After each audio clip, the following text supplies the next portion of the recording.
mba sahitsika mihaino ny manam-pahaizana malagasy. Sahitsika mandray ny hevitry manam-pahaizana malagasy.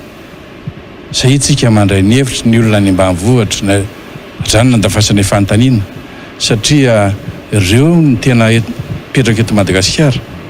Marina fa ilaitsika volan'ireo mpamatsy vola, ilaitsika manampy an'ireo fa raha atao firenentsika ty firenena mpangataka, tsy androso, tsy olona nateraka ho angataka tsika fa mba nateraka hitsanga. Raha izao no mitody dia hosahirana ny taranaka aoriana.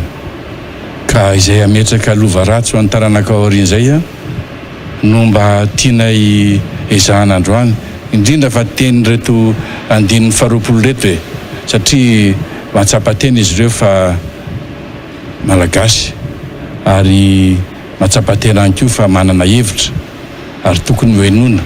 Mety hevitra tsy tovy amin'ny hevitry ny mpitondra, mety hevitra tsy tondra amin'ny hevitry ny mpanohitra, mety hevitra tsy tovy amin'ny hevitry ny sasany manaraka amin'ny fitondrana, fa ny ondohan'rareo ny avoaka dia hoe zay atsara ny ty Madagasikara atsika ty rapitso, ary mba tsy hamenatra koa atsika eo an'ivon'izao tontolo izao.